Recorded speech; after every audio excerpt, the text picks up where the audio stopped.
La revancha entre el mexicano Andy Ruiz y el británico Anthony Joshua ya tiene fecha. Será el próximo 7 de diciembre en Arabia Saudita, cuando ambos boxeadores se enfrenten por segunda ocasión.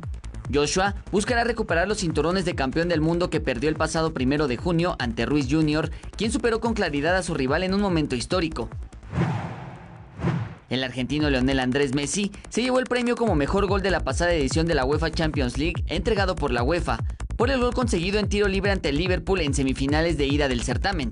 Cristiano Ronaldo quedó en segunda posición por el gol de volea que le marcó al Manchester United el 7 de noviembre de 2018 en San Siro. El equipo de la NFL, los Vaqueros de Dallas, realizó una donación de $50,000 al fondo de ayuda que se ha creado para las víctimas del tiroteo masivo ocurrido el pasado sábado en El Paso, Texas. El equipo tejano detalló además que la Fundación NFL planea igualar la cifra hecha por los Vaqueros. El portero mexicano Guillermo Ochoa llegará a México este lunes para ponerse a las órdenes de su nuevo técnico Miguel Herrera. Ese mismo día, Memo realizará los exámenes médicos para incorporarse a los trabajos del conjunto americanista. Jesús Arias, 21 Noticias.